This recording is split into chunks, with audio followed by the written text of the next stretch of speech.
Selamat datang di channel novel kita. Di sini Mimin akan membagikan alur cerita donghua, horor, misteri, dan lain-lain. Dukung Mimin dengan subscribe dan nyalakan lonceng notifikasinya. Tanpa banyak cincong lagi, mari kita masuk ke alur ceritanya. Let's go. Alasannya adalah, selain ketika mereka berdua masih muda, dan Master Sekte tertinggi terus mengejarnya. Alasan utamanya adalah karena dia berpikiran sempit. Seringkali, masalah antar murid harus diselesaikan sendiri. Jika tidak, para tetua bisa turun tangan. Namun, Master Sekte tertinggi ini, seringkali muncul untuk melindungi murid-muridnya. Suatu hal yang tidak terlalu penting akan menjadi masalah besar. Membuat kedua belah pihak tidak terlihat baik. Dia telah berulang kali memberi instruksi kepada para tetua sekte keinginan untuk menahan para pengikutnya dan menghindari kedekatan dengan para murid elit dari sekte tertinggi. Untuk menghindari konflik kepentingan yang dapat mendorong Master Sekte tertinggi untuk turun tangan. Dan ini dia. Entah karena alasan apa, Master Sekte tertinggi sekali lagi melompat keluar untuk menghalangi Jiang Fan. Tanpa sedikit pun rasa hormat terhadap identitasnya sebagai Master Sekte. Bagaimana mungkin Yue Mingzu menyukai orang seperti itu? Wajah Master Sekte tertinggi menegang sejenak, namun dia tertawa. Anda bercanda, bagaimana mungkin seorang Master Sekte seperti saya mau cari masalah dengan murid biasa? Jiang Fan menatapnya dengan ekspresi aneh. Apakah kamu percaya dengan apa yang kamu katakan? Hanya karena mengalahkan beberapa muridmu, kau melaporkanku ke paviliun mekanisme surgawi. Dia mengusap hidungnya dan bertanya dengan bingung, lalu mengapa Master Sekte tertinggi menghentikanku? Tatapan membunuh yang tadi jelas bukan palsu. Master Sekte tertinggi berdiri di sana sejenak, tertegun. Setelah menarik napas dalam-dalam 2 kali, sebuah ide muncul di benaknya, lalu dia berbalik dan berteriak, Li Xiqian. Kemarilah. Hah. Berjongkok di kejauhan, menyaksikan pemandangan itu dengan penuh kegembiraan. Bersiap untuk menyaksikan secara langsung bagaimana Jiang Fan akan dihukum berat, berlutut dan menangis memohon belas kasihan, Li Xiqian. Tertegun sejenak, nada ini terdengar sangat familiar. Dengan ragu-ragu, dia berjalan dengan gugup dan berkata, Master Sekte. Master Sekte tertinggi menendangnya hingga berlutut di tanah dan berkata, tahukah kamu mengapa aku membawamu ke sini? Kamu memfitnah dan menjebak Jiang Fan, tanpa menunjukkan rasa penyesalan, dan bahkan mengancamnya atas namaku. Sekarang mulailah bersujud dan meminta maaf. Li Xiqian mengedipkan matanya. Tunggu. Bukankah kau membawaku ke sini untuk melihatmu menghukum Jiang Fan? Membuatku berlutut dan bersujud. Apa artinya ini? Apa yang kau lakukan di sana? Pemimpin sekte tertinggi menekan kepalanya, membuatnya bersujud 3 kali. Memberikan Li Xiqian bintang di matanya. Urutan ini terlalu familiar. Selalu berjanji untuk membalas dendam dengan niat membunuh. Hanya untuk mengarahkan pedangnya padanya. Dia tidak dapat menahannya lebih lama lagi. Air mata kesedihan mengalir di wajahnya saat dia mulai menangis. Bu, Master Sekte tertinggi menoleh ke Jiang Fan dan berkata, Jiang Fan, kamu telah melihatnya. Dia menangis karena menyesal, dia pasti sangat menyesal. Kali ini biarkan saja, dan jangan menaruh dendam padanya. Jiang Fan mengusap hidungnya, tampak bingung, ini, sungguh tidak perlu. Wakil Master Paviliun Ye sudah menghukumnya, dan kakak senior Hua bahkan membawanya untuk meminta maaf padaku. Sebenarnya, ini tidak perlu. Dia bahkan merasa sedikit simpatik terhadap Li Xiqian. Masalah itu sudah berlalu, dan dia tidak menyelidikinya, namun orang-orang dari sekte tertinggi bersikeras meminta pertanggungjawaban Li Xiqian. Master Sekte tertinggi berkata dengan wajah serius, ini untuk menjadikannya contoh, untuk menjadi peringatan bagi yang lain. Tindakan Li Xiqian tidak hanya mencoreng reputasi sekte kami tetapi juga melanggar perilaku sekte tertinggi. Permintaan maaf dalam bentuk apapun tidak terlalu berlebihan. Jiang Fan membantu Li Xiqian berdiri dan berkata, baiklah, kamu tidak perlu membuat keadaan menjadi sulit baginya lagi. Saya sudah lama melupakannya. Bawa dia kembali untuk beristirahat. Kepalanya berdarah karena bersujud. Sambil berbicara, dia mengeluarkan salep penyembuh dan mengoleskannya ke dahinya. Li Xiqian menangis semakin keras. Dia melemparkan dirinya ke pelukan Jiang Fan, Buho, adik muda Jiang. Master Sekte dan kakak senior memperlakukannya dengan sangat buruk. Namun bahkan musuh pun menunjukkan lebih banyak kepedulian padanya. Tidak, dia bukan musuh lagi. Jiang Fan lah yang benar-benar peduli padanya. Jiang Fan agak bingung. Dia menepuk bahunya dan menghiburnya dengan beberapa kata. Kemudian dia berkata, "Guru sekte tertinggi, apakah ada hal lainnya? Saya dan teman saya harus melanjutkan perjalanan dan tidak boleh ada penundaan." Sang master sekte tertinggi mendesah. Dia ingin mengatakan beberapa patah kata lagi kepada master sekte keinginan, tetapi dia selalu menghindarinya selama bertahun-tahun. Bahkan bertemu dengannya pun sulit. Syukurlah, dengan manuvernya hari ini, dia berhasil memulihkan citranya di hadapan master sekte hasrat. "Kamu boleh pergi, semoga perjalananmu aman." Dia menyaksikan Jiang Fan dan Yue Mingzu menunggangi Bai dan menghilang ke dalam hamparan salju yang luas. Baru pada saat itulah dia sadar kembali. Tepat pada saat Hua Xiangchen bergumam, "Nyaris tak terdengar, dan kau menyuruhku untuk mengawasi dengan ama. Kamu sama sepertiku." Menggertakkan, master sekte tertinggi mengepalkan tinjunya. Bocah nakal itu berani membantah. Tetapi dia tidak punya muka untuk menghadapinya dan hanya bisa berpura-pura tidak mendengar, dan kembali dengan diam. Li Xiqian menyeka air matanya dan mengikuti tanpa sepatah kata pun. Hua Xiangchen menghibur, "Adik perempuan, jangan bersedih. Kita akan mencari kesempatan lain untuk berurusan dengan Jiang Fan." Mendengar ini, Li Xiqian segera menjauhkan diri dan berkata, "Pergilah sendiri, jangan libatkan aku." Dia takut. Hua Xiangchen berkata dengan canggung, "Adik perempuan, kalian tidak bisa menyalahkan aku dan guru. Ini semua salah Jiang Fan." Sebelum dia bisa menyelesaikan perkataannya, Li Xiqian memotong perkataannya. "Jangan menjelek-jelekkan saudara muda Jiang." Li Xiqian melotot jijik padanya. Hua Xiangchen tercengang. "Tunggu, aku bicara mendukungmu. Bagaimana saya menjadi orang jahat di sini? Adik junior, Jiang Fan lah yang membuatmu berakhir dalam kesulitan ini." Hua Xiangchen mengingatkannya dengan serius. Li Xiqian endengus pelan dan setelah ragu-ragu sejenak, berkata, "Sebenarnya, pikirkanlah baik-baik, itu salahku. Seharusnya aku meminta maaf sejak awal. Jika aku melakukannya, semua ini tidak akan terjadi. Ini bukan salah saudara muda Jiang. Dia orang baik, seseorang yang benar-benar layak bergaul." Hua Xiangchen tercengang. "Jadi, Jiang Fan menjadi orang baik. Lalu bukankah itu menjadikan saya orang jahat?" Dia mengeluh, "Guru, apakah Anda mendengar apa yang baru saja dikatakan oleh Suster Junior Li?"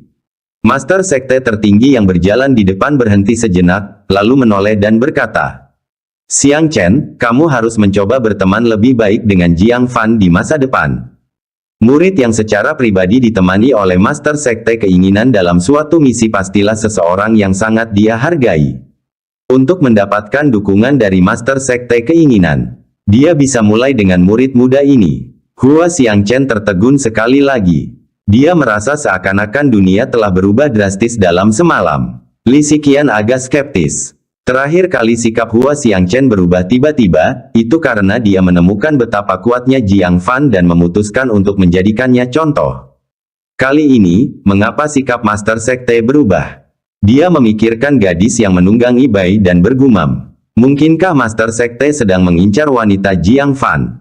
Dengan intuisi seorang wanita, dia merasa bahwa Jiang Fan dan wanita itu tidak mungkin hanya sekadar teman biasa. Telinga Master Sekte tertinggi berkedut. Jantungnya berdebar kencang. Namun mengingat senioritas mereka, dia terkekeh. "Apa yang sedang kamu pikirkan?" Wanita itu adalah Master Sekte keinginan, Yue Mingzu. Bagaimana mungkin dia ada hubungannya dengan seorang murid biasa? Bab 413 Perang Ras Iblis yang menyenangkan jenderal di hamparan padang salju yang luas. Bai berlari kencang dengan gembira sambil menendang salju. Sosok Yue Mingzu yang anggun bergoyang, menciptakan garis-garis indah di udara. Melihat bekas air mata Li Xiqian di bahu Jiang Fan, dia tak dapat menahan diri untuk berkata, "Aku tak menyangka, kamu terlihat seperti pria sejati, tapi kamu cukup ahli dalam membujuk wanita. Hanya dengan beberapa patah kata, kau berhasil mengubah seorang gadis yang bermusuhan menjadi seseorang yang menyerangmu. Bahkan murid utama sekte kita, Shen Liusu, yang bangga merayu gadis-gadis, tidak sehebat dirimu." Sepanjang jalan, Jiang Fan menjelaskan konflik kecil yang sebelumnya dia alami dengan sekte tertinggi. Baru pada saat itulah Yue Mingzu memahami niat sebenarnya di balik tindakan master sekte tertinggi yang mencegat Jiang Fan. Akan tetapi, kekhawatirannya bukan pada kepicikan master sekte. Sebaliknya, dia agak kesal dengan kejadian yang baru saja terjadi. Jiang Fan tersenyum malu, aku juga tidak tahu apa yang terjadi padanya. Tapi punya satu teman lagi lebih baik daripada punya satu musuh lagi, kan? Mencoba untuk mengabaikannya, Yue Mingzu terus-menerus menyelidiki masalah ini, dengan sangat khawatir, lebih baik kau jujur. Selama bertahun-tahun, berapa banyak gadis yang telah kau tipu hingga jatuh cinta padamu? Jiang Fan menganggapnya lucu sekaligus menjengkelkan, hatiku selalu tertuju pada jalan, tidak pernah terganggu oleh hal-hal duniawi. Aku benar-benar tidak punya energi untuk menipu gadis manapun. Yue Mingzu memikirkannya dengan cermat dan setuju. Kalau Jiang Fan seorang tukang selingkuh, saat dia jatuh dari tebing, dia terluka parah dan pingsan. Bagaimana dia bisa tetap tegak seperti itu? Memikirkan hal ini, dia merasa sedikit rileks. Diam-diam menyalahkan dirinya sendiri karena meragukan karakter Jiang Fan. Paman, paman. Suara merdu seperti burung oriole terdengar cepat. Itu adalah seekor kuda spiritual yang tinggi dan rupawan, melangkah cepat untuk mengejarnya. Seorang wanita dengan kecantikan bak bidadari, yang tampaknya telah membuat waktu tercengang, duduk di atasnya. Dia dipenuhi dengan kegembiraan, bukankah paman sudah pergi lebih awal? Kenapa kamu masih di sini? Orang yang berhasil menyusulnya tidak lain adalah Xia Chaoge. Melihat Jiang Fan belum pergi jauh, dia mengejarnya dengan gembira. Jiang Fan berkata dengan tak berdaya, ada sesuatu yang terjadi, jadi aku sedikit terlambat. Xia Chaoge berkata dengan gembira, itu sempurna, kita bisa bepergian bersama. Sebelum dia bisa menyelesaikan kalimatnya, dia terdiam. Karena dia telah fokus pada Jiang Fan. Saat itulah dia menyadari seorang gadis cantik berusia 18 tahun duduk di belakang Jiang Fan. Gadis itu menatapnya dengan tatapan aneh. Lugu namun tidak lupa, Xia Chaoge menjulurkan lidahnya dan berkata, maaf paman, aku tidak tahu kalau paman punya teman wanita. Kalau begitu aku pergi dulu, sampai jumpa. Sambil berkata demikian, dia mendesak kuda putih itu agar segera pergi. Dia cemberut sedikit, tidak heran. Aku meminta untuk menemanimu dalam misimu, tapi kamu menolaknya. Ternyata ada gadis cantik bersamamu. Merasa sangat bosan, dia memacu kuda spiritualnya dan segera menghilang dari pandangan. Yue Mingzu menggigit gigi peraknya dan tersenyum. Paman, paman, ayo kita jalan-jalan bersama. Meniru nada bicara Xia Chaoge, dia berkata dengan nada mengejek, kamu benar-benar populer di kalangan gadis-gadis cantik. Bahkan keponakanmu yang masih muda pun sangat mengagumimu. Aku belum pernah melihat keponakan perempuan yang begitu dekat dengan pamannya sebelumnya. Jiang Fan merasakan kepalanya berdenyut.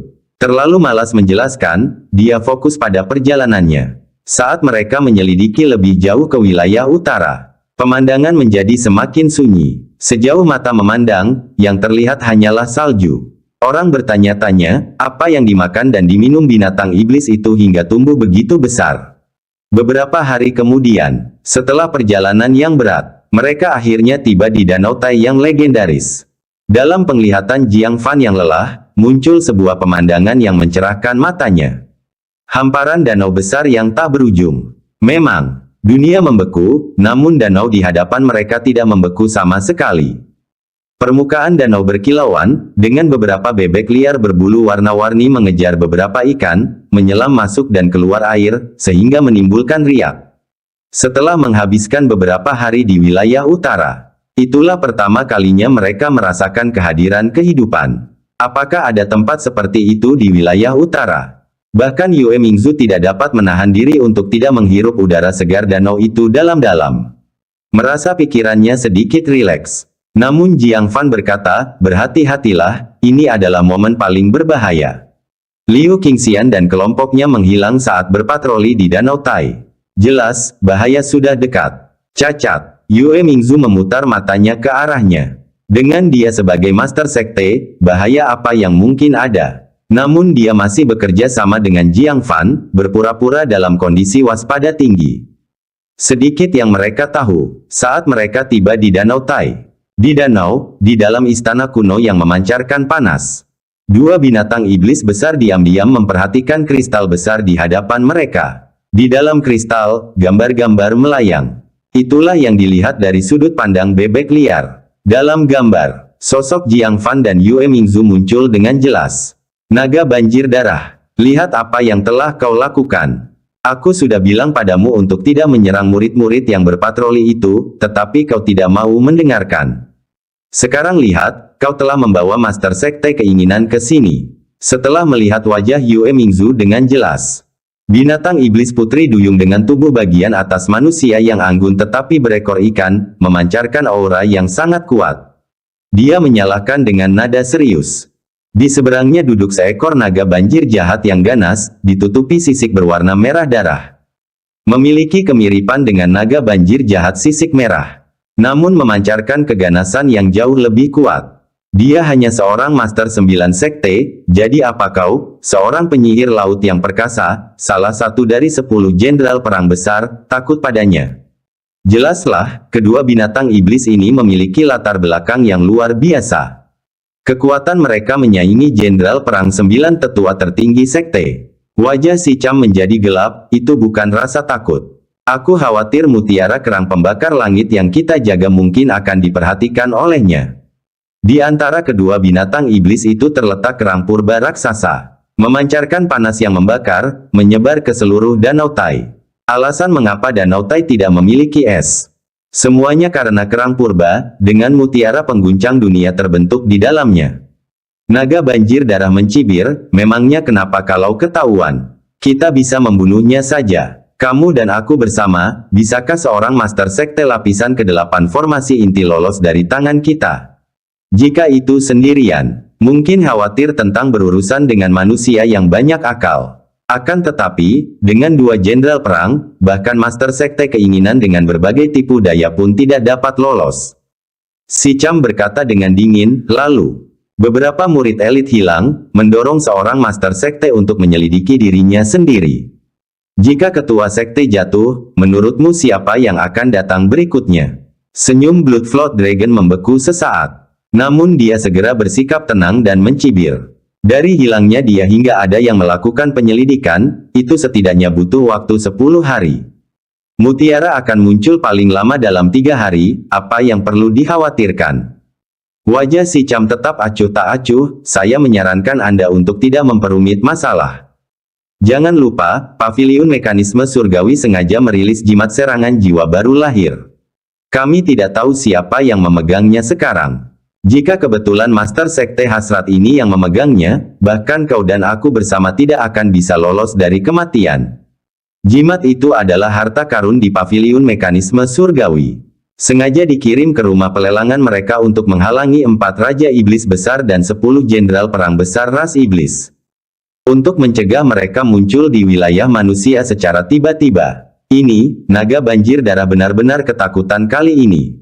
Matanya berkedip ragu-ragu untuk waktu yang lama. Pada akhirnya, ia tak dapat menahan sifat garangnya, dan mendengus berat bagaimana mungkin kita begitu sial hingga bertemu dengan seseorang yang memegang jimat itu. Lagi pula, dari pengetahuanku, orang yang membeli jimat itu adalah tetua agung sekte raksasa. Dia meninggal di perbatasan sekte awan hijau dan sekte tertinggi. Kemungkinan besar, jimat itu berakhir di sekte tertinggi. Jika Master Sekte tertinggi datang, aku akan memperingatkannya. Tapi Master Sekte Keinginan, maaf, aku tidak akan kehilangan kejayaan membunuh Master Sekte untuk pertama kalinya. Sambil berkata demikian, ia mengibaskan ekor raksasanya. Seluruh dasar danau bergetar. Ia berubah menjadi bayangan darah yang panjang, menuju permukaan danau. Si Cham sangat marah, kamu tidak bisa membedakan kepentingan. Dibandingkan dengan mengambil mutiara kerang pembakar langit dengan selamat, membunuh Master Sekte bukanlah apa-apa. Naga banjir darah sungguh haus darah. Dan sudah mengambil tindakan. Untuk mencegah Master Sekte Keinginan melarikan diri, si Cham hanya bisa bekerja sama. Bab 414 menghadapi bahaya pada saat ini, Jiang Fan dan Yue Mingzu sedang menunggangi Bai, mencari keberadaan beberapa orang di sepanjang tepi Danau Tai. Setelah sekitar 1 jam, beberapa makhluk raksasa terlihat. Saat mendekat, wajah Jiang Fan langsung berubah serius. 4 binatang iblis raksasa, berukuran beberapa zang, tergeletak di genangan darah. Mereka memiliki pelana dan bahkan benda-benda seperti kereta, yang tidak diragukan lagi berfungsi sebagai makhluk roh pengangkut manusia. Yue Mingzu yang selalu tenang juga berubah serius. Dia melompat ke sisi salah satu mayat binatang roh. Kepalanya hilang, hanya menyisakan leher yang dipenuhi bekas gigitan yang dalam dan penuh gigi tajam. Kedalaman dan kekuatan gigitannya membuat Yue Mingzu merasa sedikit takut. Dia menatap permukaan danau yang tenang, merasakan firasat buruk muncul dalam dirinya. Jiang Fan, misinya telah berakhir, ayo segera kembali ke Sunset City.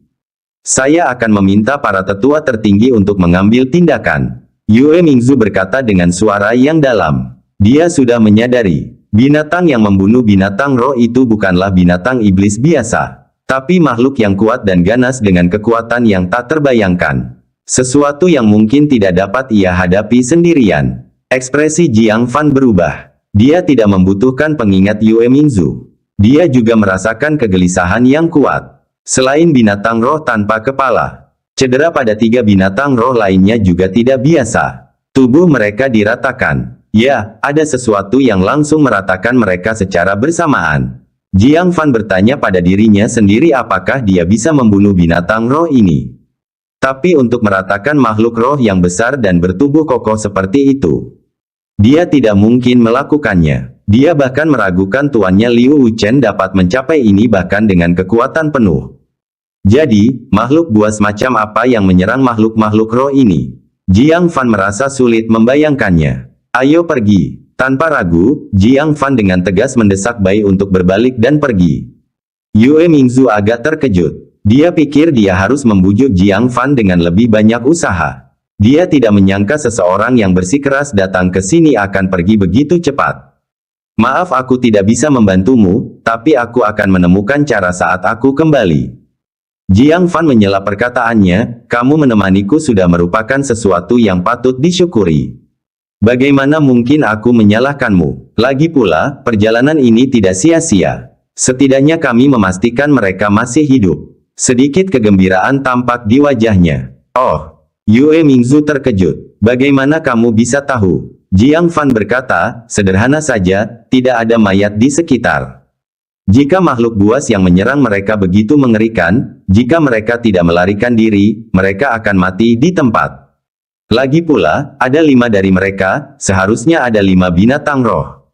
Di mana yang hilang? Saya kira mereka pasti sudah merasakan sesuatu sejak awal, bersembunyi tepat waktu, atau mereka melarikan diri. Mata Yue Mingzu menunjukkan keterkejutan. Analisis Jiang Fan sangat masuk akal. Dia menghela napas pelan dan berkata, karena mereka masih hidup, kita harus lebih berhati-hati. Kita perlu memastikan bahwa kita memiliki kekuatan yang cukup sebelum menyelamatkan mereka lagi. Jika tidak, membuat makhluk buas itu khawatir akan membuat mereka menghadapi risiko yang lebih besar. Jiang Fan mengangguk. Ini pula sebabnya dia dengan tegas memutuskan untuk mundur. Begitu mendengar mereka akan kembali, Bai langsung dengan bersemangat berlari kencang menuju ke arah mereka datang. Saat mereka mendekati daerah sekitar Danau Tai tempat mereka awalnya tiba, Yue Mingzu tampaknya merasakan sesuatu, dan ekspresinya berubah drastis. Matanya berkedip, dan dia menggertakkan giginya. Jiang Fan, aku tiba-tiba teringat. Sepertinya aku baru saja melihat mayat wanita di bawah tubuh binatang roh. Karena takut kamu sedih, aku tidak memberitahumu sebelumnya. Apa? Pupil mata Jiang Fan mengecil. Dalam misi patroli, hanya ada 1 murid perempuan, Liu Qingxian. Mengapa kamu tidak mengatakannya lebih awal? Jiang Fan tidak tahu apakah dia sedih atau marah, dia pun berteriak. Yue Mingzu berkata, maaf, aku juga tidak menginginkannya seperti ini. Dia diam-diam turun dari Bai. Jiang Fan, yang merasa sangat tidak enak badan, dengan tegas kembali sendirian untuk memeriksa. Jika itu Liu Qingxian, maka pikirannya kacau saat dia melaju sendirian. Meninggalkan Yue Mingzu sendirian berdiri di tengah angin dan salju. Dia terdiam menyaksikan Jiang Fan menghilang dari pandangan, matanya dipenuhi kesedihan. Dasar bodoh. Saya harap kamu kembali dengan selamat. Setelah mengatakan hal ini, dia menoleh, tatapannya tajam dan tegas. Benang sutra gunung surgawi di lengan bajunya berkibar tertiup angin. Dengan gerakan sedikit, dia berubah menjadi bayangan hijau segar, tiba di tepi danau Tai tempat mereka awalnya datang. Menatap permukaan danau yang gelap dan tak berdasar, dia berkata dengan dingin, "Keluar." Percikan-percikan, permukaan danau tiba-tiba meledak dengan gelombang raksasa setinggi beberapa zang. Sebelum dia bisa melihat apa yang muncul, embusan angin mencurigakan bertiup dari belakang Yue Mingzu. Sutra gunung surgawi di telapak tangannya langsung membentuk jaring raksasa, melindungi punggungnya. Ledakan, suatu kekuatan mengerikan menembus sutra gunung surgawi dan menyerang punggungnya. Yue Mingzu menggunakan kekuatan besarnya untuk melompat maju dalam jarak yang cukup jauh sebelum dia berhasil menstabilkan dirinya, agak terhuyung-huyung. Memutar kepalanya, dia melihat seekor naga banjir raksasa yang jahat, tingginya lebih dari 10 zang dan berwarna merah cerah seperti darah. Ia berdiri dengan kaki belakangnya, matanya yang kekuningan memperlihatkan sedikit ejekan. Dengan suara manusia, ia mengejek, "Benang sutra Anda menarik. Mereka berhasil menghilangkan 8 bagian kekuatanku." Hanya dengan sekali lihat, pupil mata Yue Mingzu mengecil, dan dia berkata dengan dingin, "Jadi dia salah satu dari 10 jenderal perang besar di bawah Kaisar Iblis, naga banjir darah." Hatinya langsung hancur. Makhluk mengerikan seperti naga banjir darah, bahkan tetua tertinggi mungkin tidak akan mampu menahannya. Hanya beberapa tetua tertinggi yang kuat yang telah mencapai lapisan ke-9 formasi inti yang mampu melawannya. Sedangkan untuk dirinya sendiri, dia tidak sebanding dengannya. Naga banjir darah terkekeh, "Jadi, Master Sekte keinginan mengenaliku, sungguh mengejutkan." Tetapi yang lebih mengejutkan adalah bahwa Master Sekte keinginan adalah orang yang berkarakter. Kau bisa saja meninggalkan anak itu dan melarikan diri sendiri. Sebaliknya, kau menipunya dan datang ke sini sendirian untuk mati. Cek-cek, mengingat betapa kamu peduli pada anak laki-laki itu. Nanti aku akan membawa kepalanya dan menaruhnya di samping mayatmu. Hahaha, mendesis. Benang sutra dari telapak tangan Yue Mingzu terbentang, menutupi langit. Niat membunuh yang dingin muncul kemudian, siapa yang akan mati belum ditentukan. Naga banjir darah mencibir. Sisik berwarna darah di tubuhnya membuka dan menutup seolah-olah mereka bisa bernapas. Sutra pegunungan surgawi yang teramat tajam memotong mereka, lalu dipantulkan kembali.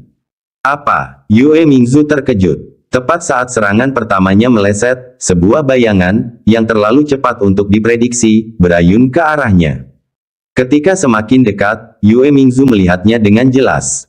Itu adalah ekor naga banjir darah. Ledakan. Yue Mingzu, bagaikan kupu-kupu yang babak belur, terbang dan jatuh dengan keras di hamparan salju. Darah merah mencolok berceceran di seluruh tanah. Mewarnai salju putih menjadi merah tua. Gaun hijaunya sebagian besar ternoda darah. Rambutnya acak-acakan. Dan darah terus mengalir dari sudut mulutnya. Hanya satu serangan yang memberinya cedera parah yang tak terbayangkan. Tulang dadanya hancur. Organ dalamnya dimutilasi. Separuh hidupnya hilang dalam sekejap. Demikianlah perbedaan antara lapisan ke-9 dan lapisan ke-8 pembentukan inti. Naga banjir darah terkekeh, 9 Master Sekte tidaklah istimewa. Membunuh mereka sama saja dengan membantai anjing. Setelah berkata demikian, mata naga banjir darah bersinar dengan ganas. Ia melompat maju, berubah menjadi bayangan darah yang tajam, dan kaki-kakinya yang bercakar membidik dengan ganas ke arah Yue Mingzu yang terluka parah. Meski terluka parah, naga banjir darah tidak rileks sedikit pun. Itu tidak memberinya kesempatan untuk melakukan serangan balik yang putus asa. Dong! Namun, hal yang tak terduga masih terjadi di luar dugaan naga banjir darah. Tepat saat kakinya hendak menusuk Yue Mingzu, lapisan bayangan emas muncul di permukaan tubuhnya. Itu adalah serangkaian koin tembaga emas, terhubung satu demi satu. Membentuk bola emas yang melindungi Yue Mingzu di tengahnya. Yue Mingzu menoleh. Dia memegang koin tembaga kuno di mulutnya. Matanya menampakkan ekspresi mengejek, akhirnya kau termakan umpannya. Di tangan kanannya, dia tampak sedang menarik sesuatu. Dia menariknya dengan kuat. Bab 415 Jiang Fan mengambil tindakan seketika. Naga banjir darah menjadi tegang seluruhnya. Saat melihat ke bawah, sedikit ekspresi terkejut tampak di wajahnya. Ia melihat bahwa tubuhnya ditutupi dengan sutra gunung surgawi yang tebal dan tak terhitung banyaknya, tak terhingga jumlahnya. Seperti yang ternyata, Yue Mingzu sengaja membiarkannya menimpanya. Selama penerbangannya, baik di langit maupun di darat, ia melepaskan sutra gunung surgawi. Dia memperhitungkan bahwa naga banjir darah akan terus menyerang. Oleh karena itu, saat hendak menyerang, naga banjir darah akan terjerat oleh sutra gunung surgawi di mana-mana.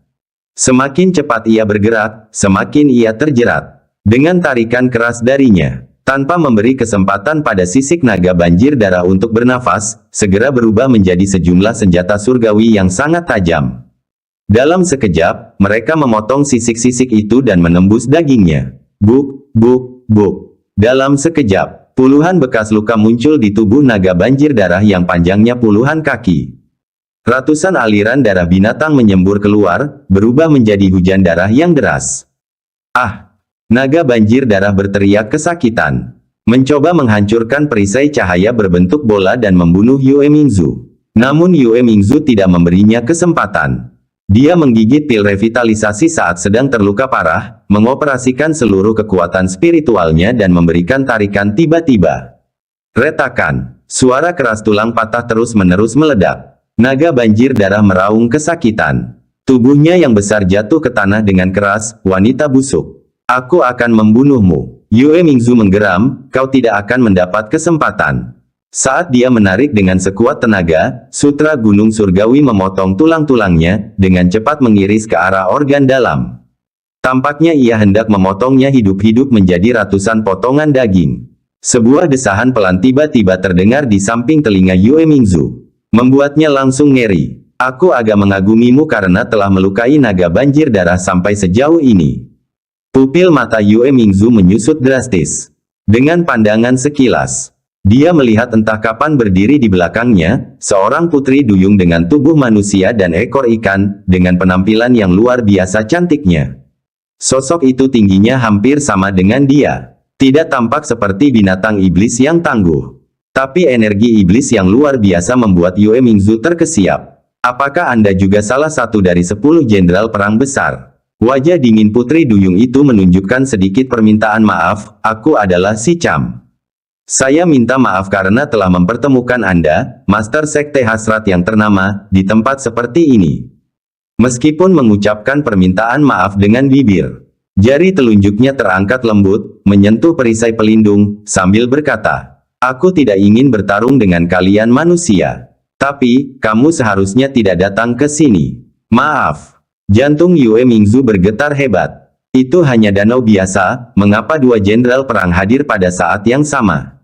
Mungkinkah mereka punya rencana besar di sini? Tetapi dia tidak memiliki kesempatan untuk berpikir lebih jauh.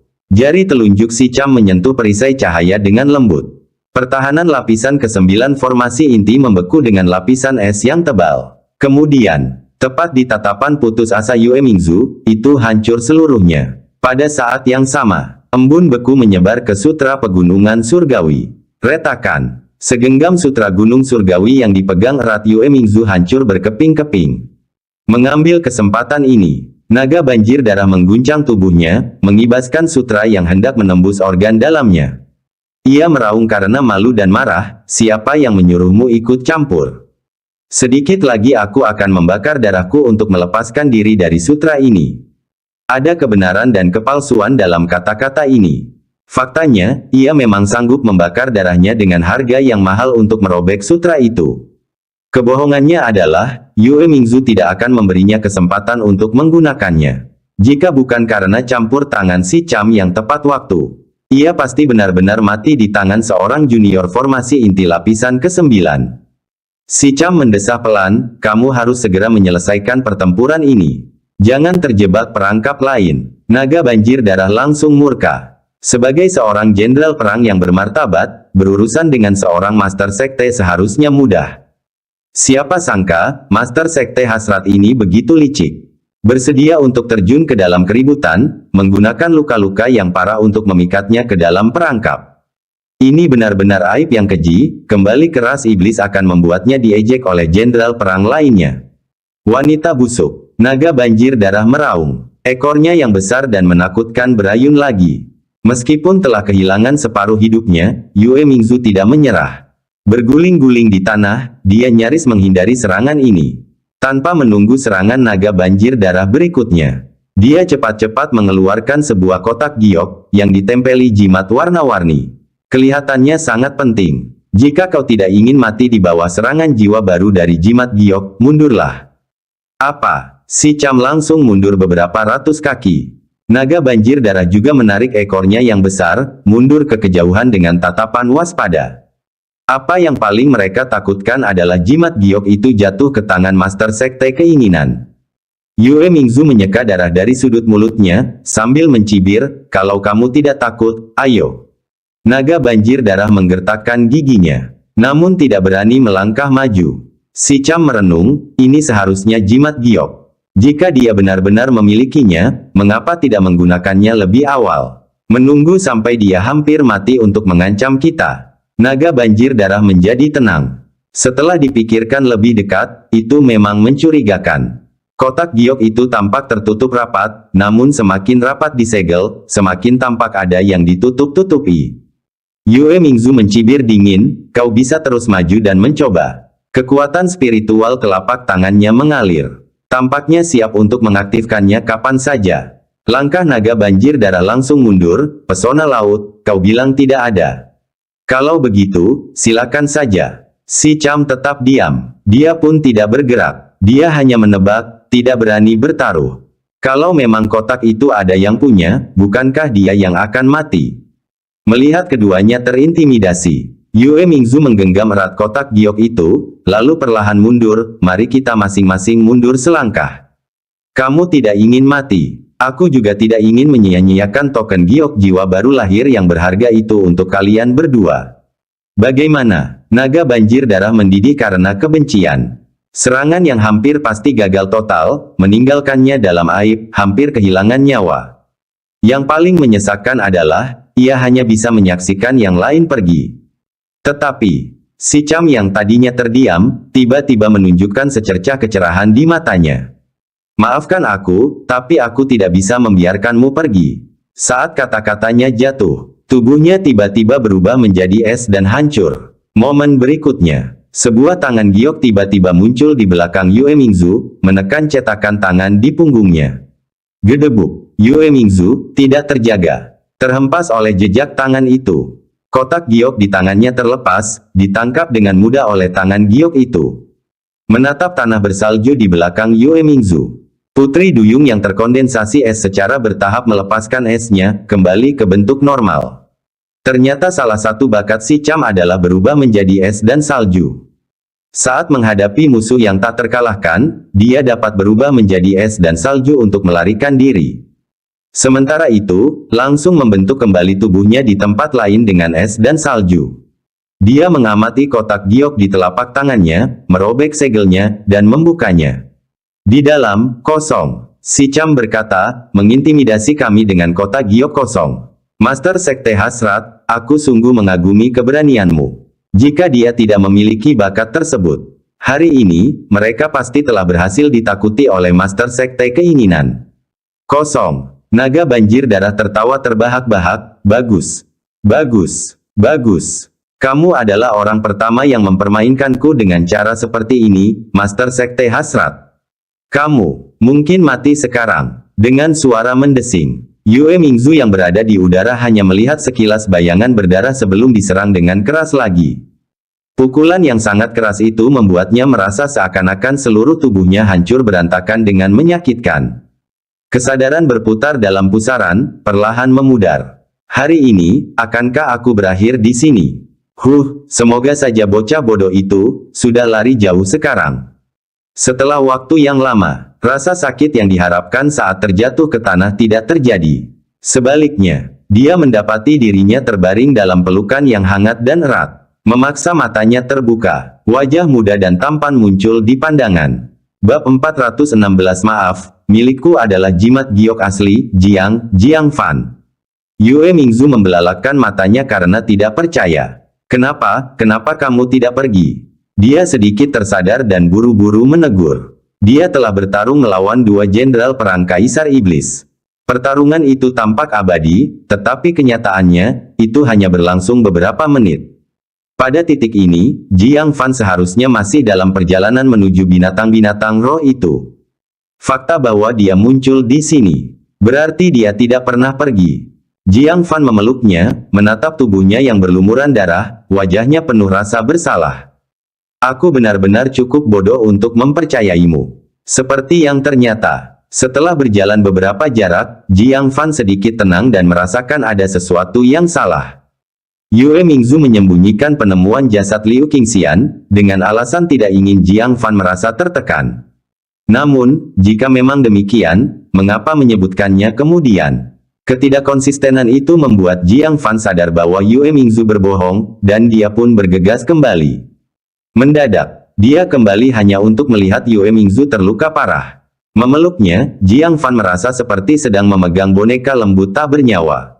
Tanpa perlu memeriksa, dia tahu. Semua tulangnya patah, dan organ dalamnya rusak parah. Orang biasa pasti sudah lama meninggal. Entah mengapa, kekuatan hidupnya begitu kuat, dia masih berjuang untuk bertahan hidup. Yue Mingzu tersenyum pahit, kamu seharusnya tidak kembali, batuk-batuk. Dia batuk darah bercampur potongan jaringan organ. Waktu sedikit yang diberikannya kepada Jiang Fan terbuang sia-sia begitu saja. Tampaknya mereka ditakdirkan untuk mati bersama. Jangan bicara, serahkan sisanya padaku. Jiang Fan mengeluarkan pil revitalisasi. Yue Mingzu menggelengkan kepalanya, aku sudah mengambil satu, tidak ada gunanya. Efek dari pil revitalisasi butuh waktu. Butuh waktu 1 jam untuk penyembuhan. Namun naga banjir darah dan mantra laut tidak memberinya waktu sebanyak itu. Mengetahui dirinya telah meminum pil revitalisasi, Jiang Fan merasa sedikit tenang. Dia menatap naga banjir darah dan mantra laut. Ekspresinya berubah makin gelap saat dia perlahan mengeluarkan kotak giok. Dia berkata dengan dingin, kamulah yang menyerang kakak perempuanku. Dan kaulah yang melakukan ini pada Yue Mingzu. Jika kamu tidak mati, aku akan kesulitan menahan amarahku. Seolah mendengar lelucon terbesar di dunia. Naga banjir darah tidak dapat menahan tawanya yang keras. Membuat kami mati. Dengan apa? Jiang Fan merobek jimat giok satu persatu, dan berkata dengan dingin. Dengan ini adalah token giok satu serangan jiwa baru lahir. Hah! Naga banjir darah tertawa semakin liar, sambil memegangi perutnya, pesona laut, kau dengar itu? Pada saat ini, bahkan mantra laut pun tak kuasa menahan diri untuk menggelengkan kepalanya, anak manusia. Rekanmu sudah menggunakan trik ini. Menggunakannya lagi tidak ada artinya. Jimat yang hilang, bahkan Master Sekte Keinginan pun tidak mendapatkannya. Bagaimana bisa jatuh ke tangan seorang pengikut biasa? Pencegahan ini tidak ada artinya. Dia menunjukkan sedikit rasa kasihan, kamu seharusnya tidak kembali. Pengorbanan temanmu untuk memberimu waktu adalah sia-sia. Namun, naga banjir darah tertawa keras, tidak sia-sia, tidak sia-sia.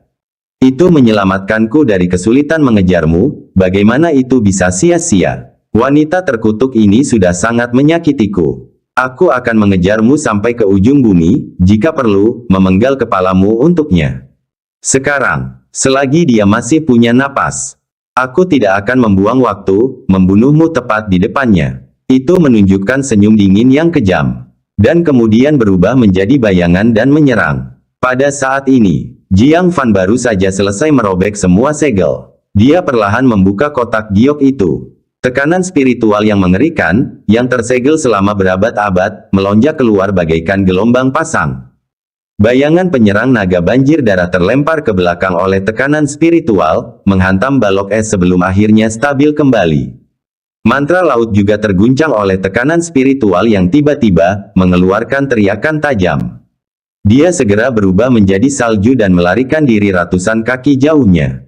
Wajah yang tadinya selalu tenang kini menunjukkan tanda-tanda ketakutan, dan dia tergagap, nanas Chainsaw One Strike Jade Talisman.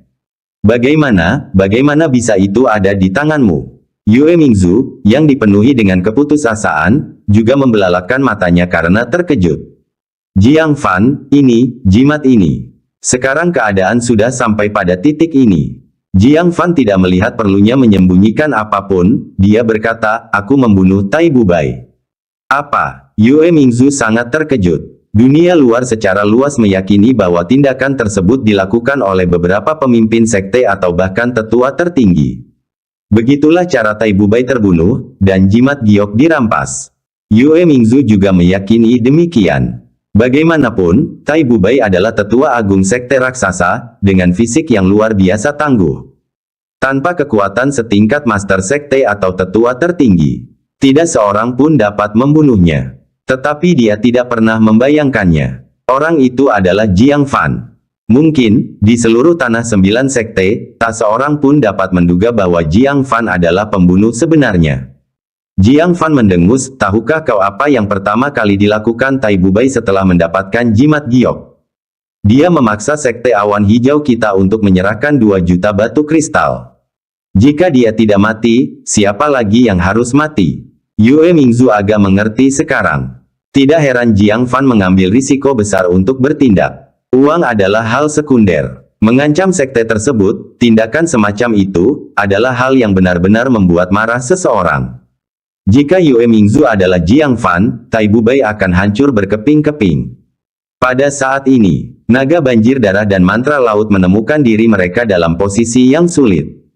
Naga banjir darah, yang penuh ketakutan, menatap jimat giok dan berkata dengan enggan. Bocah, bawa wanita ini dan keluar dari sini. Atau aku mungkin menyesalinya kapan saja. Pada saat ini, ia menyesal tidak mendengarkan nasihatnya. Bukankah lebih baik untuk tetap tinggal dan menunggu kemunculan mutiara kerang pembakar langit? Tidak perlu kehabisan. Hasilnya, yang didapat tidak lain hanyalah masalah. Namun, membiarkan Yue Mingzu pergi bukanlah masalah besar. Pada saat Yue Mingzu membawa bala bantuan, mereka pasti sudah melarikan diri dengan mutiara kerang pembakar langit. Hanya si Cham yang masih menunjukkan kekhawatiran terpendam. Sekarang, bukan tentang apakah mereka bersedia melepaskan Jiang Fan dan Yue Mingzu. Tetapi, apakah Jiang Fan bersedia membiarkan mereka pergi? Yang membuat jantungnya berdebar kencang adalah, Jiang Fan jelas tidak punya niat untuk membiarkan mereka pergi. Dia mengeluarkan jimat giok, dan menggenggamnya di telapak tangannya. Sambil memegang Yue Mingzu dengan satu tangan, dia menunjuk mereka dengan tangan lainnya, ayo kita pergi. Apa yang sedang kamu pikirkan? Sudah kubilang, kalian semua harus mati. Belum lagi, mereka telah berulang kali menyakiti Liu Qingxian dan Yue Mingzu. Hal itu benar-benar membuat Jiang Fan marah. Sekadar memperlihatkan jimat giok berarti mereka tidak bisa keluar hidup-hidup. Jika tidak, jika mereka menyampaikan informasi kembali ke klan manusia, betapa besarnya masalah yang akan ditimbulkannya. Sekte raksasa akan menjadi gila karena ingin membalas dendam, dan semua kekuatan besar akan mati-matian bersaing untuk mendapatkan jimat giok yang dimilikinya. Bahkan jika dia tinggal di sekte awan hijau sepanjang hari, bersembunyi di belakang master sekte dan tetua tertinggi, itu mungkin tidak akan membantu. Godaan dari Nas Chen Soul One Strike Jade Talisman terlalu besar. Jadi, entah digunakan atau tidak, jimat giok harus digunakan. Berlari. Si Cham kehilangan haraan, berubah menjadi butiran salju, berkelebat di tengah salju bagaikan hantu. Melihatnya berlari, naga banjir darah menjadi ketakutan. Dengan tergesa-gesa ia menuju ke Danau Tai. Nas Chen Soul Strike, kekuatan penghancur surga macam apa itu? Hanya melarikan diri ke kedalaman Danau Tai yang tak berdasar mungkin dapat menyelamatkan separuh hidupnya. Namun Jiang Fan tidak membiarkan mereka pergi. Mati sekarang. Jimat giok di telapak tangannya telah diaktifkan secara diam-diam. Bab 417, menghancurkan langit dan bumi saat Jiang Fan melepaskannya. Jimat giok itu memancarkan cahaya suci yang menyilaukan. Dataran bersalju, sudah putih menyilaukan. Tetapi, di depan cahaya surgawi dari jimat giok, itu redup seperti kunang-kunang. Jiang Fan tidak bisa membuka matanya karena cahaya yang menusuk itu. Bahkan Yue Mingzu hanya bisa membuka sedikit celah di matanya. Pada saat yang sama, dalam cahaya apokaliptik, aura tertinggi di luar dunia ini secara bertahap muncul. Berderak, lapangan salju sejauh ribuan mil tidak dapat menahan kedatangan aura ini. Satu demi satu, gletser runtuh, bergema menggelegar. Pegunungan yang diselimuti salju terus-menerus mengalami longsoran salju yang mengerikan. Danau Tai di depan menimbulkan gelombang setinggi beberapa kaki. Ikan dan burung air yang tak terhitung jumlahnya lari ketakutan. Bayi kecil di kaki mereka merintih dan meringkuk di tanah, gemetar ketakutan. Naga banjir darah dan mantra laut menunjukkan ketakutan yang luar biasa di wajah mereka. Mantra laut berteriak, "Naga darah, ini semua salahmu. Jika aku mati, aku tidak akan membiarkanmu pergi meskipun kamu adalah hantu." Kalau saja naga banjir darah tidak bersikeras menyerang, akankah mereka mendatangkan bencana dahsyat seperti itu? Di sini Mimin akan Teror menggantikan semua emosi di mata naga darah. Tidak ada jejak penyesalan atau pikiran kedua, karena pikirannya sepenuhnya disibukkan dengan pelarian. Jika ia berhasil lolos hidup-hidup, ia bersumpah untuk mengubah sifat pembunuhnya. Akan sangat berhati-hati saat menghadapi manusia. Namun, sudah terlambat. Aura tertinggi, di tengah cahaya putih yang menyala-nyala, mengembun menjadi cetakan tangan raksasa yang menutupi langit. Seluruhnya berwarna keemasan, dengan garis-garis telapak tangan terlihat jelas, bahkan pembuluh darah pun terlihat. Tampak begitu nyata dan nyata, bagaikan tangan surga. Ia memancarkan tekanan yang tak tertandingi. Seperti kiamat, perlahan-lahan ia menekan naga banjir darah dan mantra laut.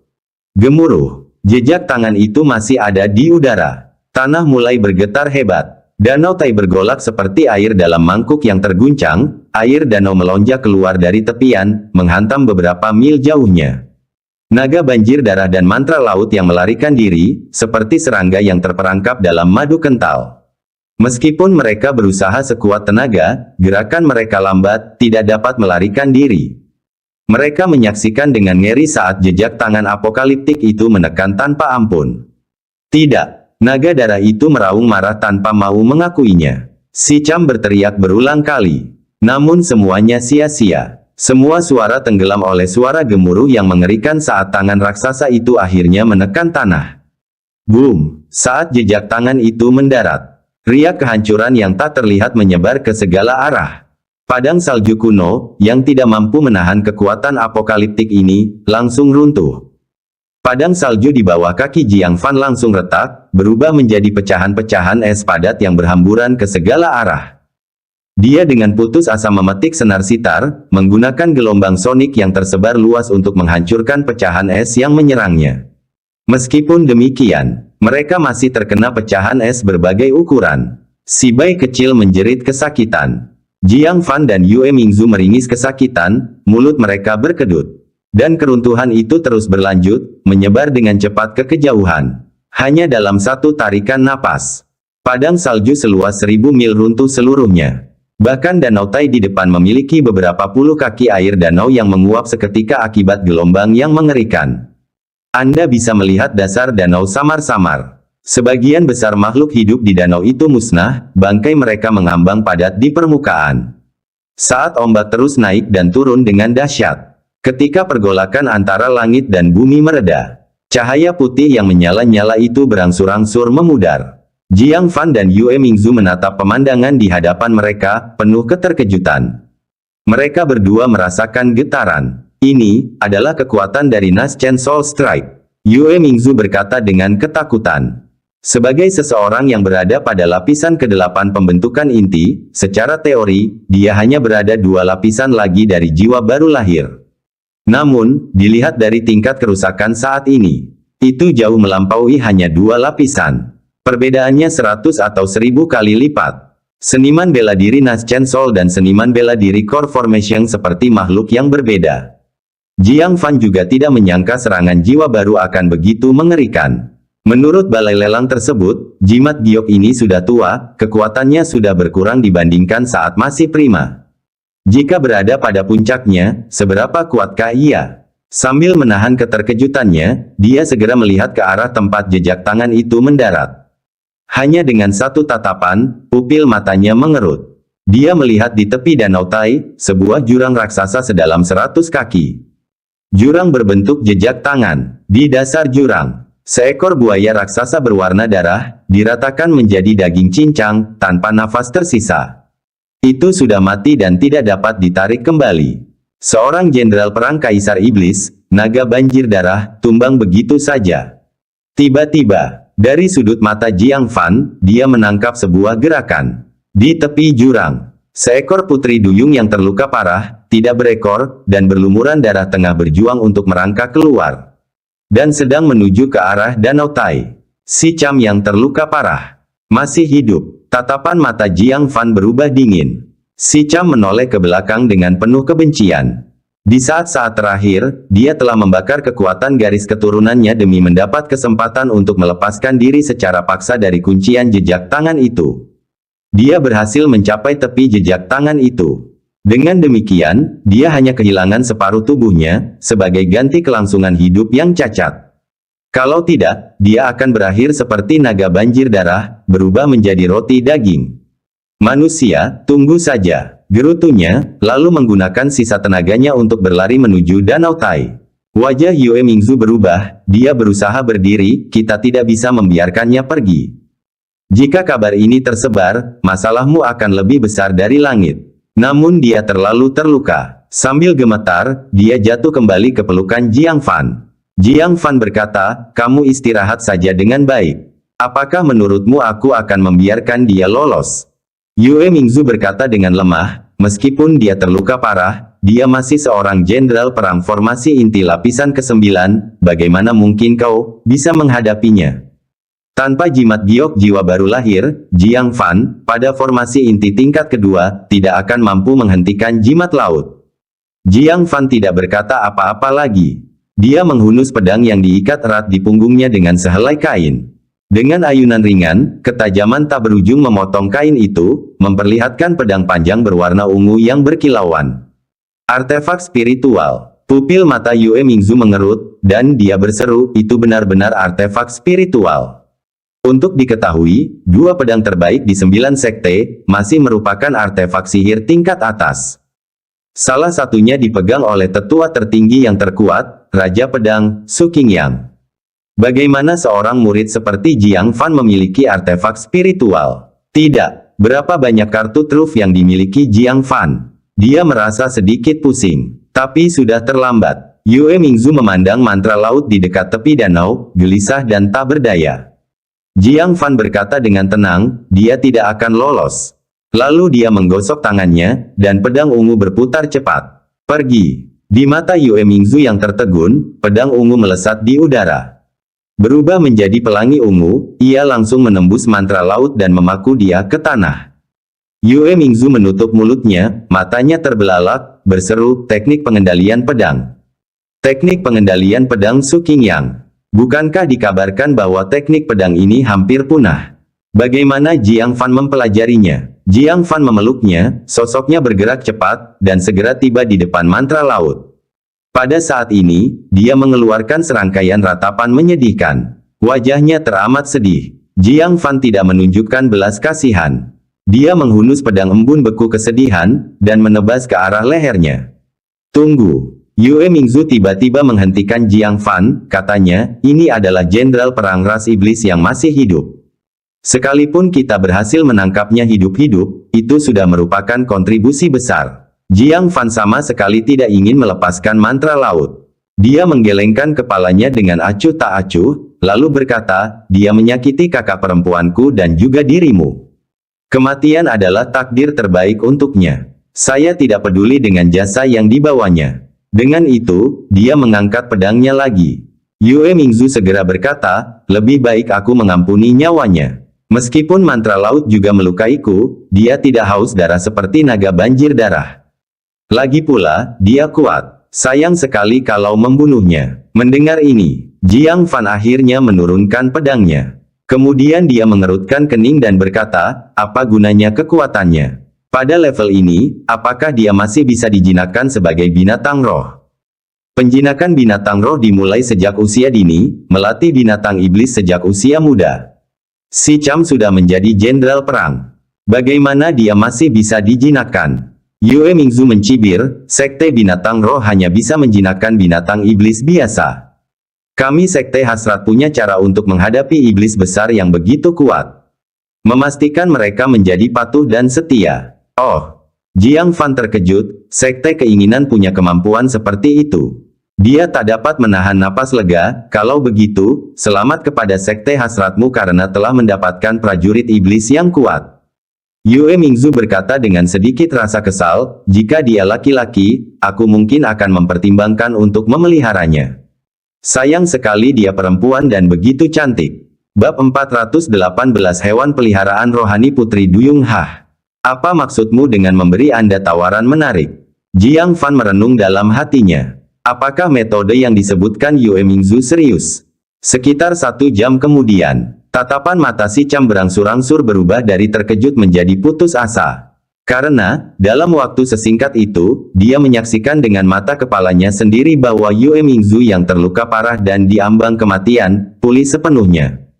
Klan manusiamu benar-benar memiliki pil surgawi seperti itu. Si Cham mendesah dalam-dalam. Benar-benar bukan keputusan yang bijaksana bagi ras iblis kita untuk menyerang wilayah klan manusia. Yue Mingzu tidak akan memberitahunya bahwa pil ini juga cukup langka di antara klan manusia. Hanya dengan mengikuti Jiang Fan dia bisa memperoleh sedikitnya. Hehe, sungguh cantik yang menakjubkan. Yue Mingzu berjongkok, mencubit dagunya, dan berkata dengan nada main-main. Jika bukan karenamu tadi, aku pasti sudah membunuh naga banjir darah sejak lama. Dan aku akan mundur tanpa cedera. Dalam hal masalah yang telah kau sebabkan padaku, kau jauh lebih buruk daripada naga banjir darah. Si Cham masih terpaku kuat ke tanah oleh pedang ungu, tidak bisa bergerak, apalagi membalas. Namun, ekspresinya tetap seperti biasa, seolah-olah dia sudah lama mengabaikan hidup dan mati. Lakukan sesukamu, entah membunuh atau mengiris. Sikapnya seolah-olah sedang menghadapi masalah biasa, membuat orang merasa seolah-olah sedang menatap kematian dengan tenang. Senyum Yue Mingzu semakin dalam, membunuhmu akan terlalu mudah bagimu. Wajah halus si Cham akhirnya menunjukkan sedikit perubahan, alis cantiknya melengkung. Jika kau tidak membunuhku, kau akan meninggalkan bencana. Yue Mingzu mencari-cari di lengan bajunya sejenak dan akhirnya menemukan sebuah kotak kayu tua. Sudah berapa tahun? Kupikir aku tidak akan pernah membutuhkannya. Saya bahkan berencana untuk menyumbangkannya ke kas negara. Tanpa diduga, hari ini akhirnya berguna. Dia membuka kotak kayu itu dengan jari-jarinya yang terbuat dari batu giok, memperlihatkan kerah yang kering dan usang. Sekilas, orang mungkin mengira itu adalah sebuah perhiasan. Namun di bagian dalam kerahnya, penuh dengan duri-duri yang rapat. Setelah diamati lebih dekat, itu lebih mirip alat penyiksaan. Si Cham yang menyadari sifat menyeramkan dari objek ini, berusaha melawan dan berkata, apa yang akan kamu lakukan? Yue Mingzu menjawab, ini disebut kalung nasib jahat. Seabad yang lalu, itu dibuat dengan usaha seumur hidup oleh leluhur sekte hasratku. Dia pernah mencintai seseorang dengan sepenuh hati, mengabdikan seluruh hidupnya padanya, tetapi tidak menerima apapun sebagai balasannya. Dalam kemarahannya, dia menciptakan kalung ini. Begitu mereka ditempatkan pada orang yang ditunjuk, mereka akan selamanya tunduk padanya. Jika mereka berani melawan sedikit saja, mereka akan menderita siksaan. Tentu saja, pada akhirnya sang leluhur tidak tahan lagi untuk menggunakannya, dan ketika ia mewariskannya kepada kami, para keturunannya, ia dengan tegas melarang penggunaannya pada klan manusia. Dia menatap leher si Cham yang putih dan anggun lalu terkikik, ukurannya pas sekali. Seolah-olah itu dibuat khusus untuk Anda. Setelah mengetahui tujuan kalung nasib jahat, si Cham teringat pada cincin perbudakan legendaris yang digunakan klan manusia untuk memperbudak binatang iblis. Kalung ini dan cincin perbudakan cukup mirip. Bunuh saja aku. Aku lebih baik mati daripada menjadi budak klan manusiamu. Yue Mingzu berkata dengan acuh tak acuh, kamu terus berbicara tentang kematian. Ya, waktunya habis. Bersambung ya bos. Besok kita lanjut lagi, oke?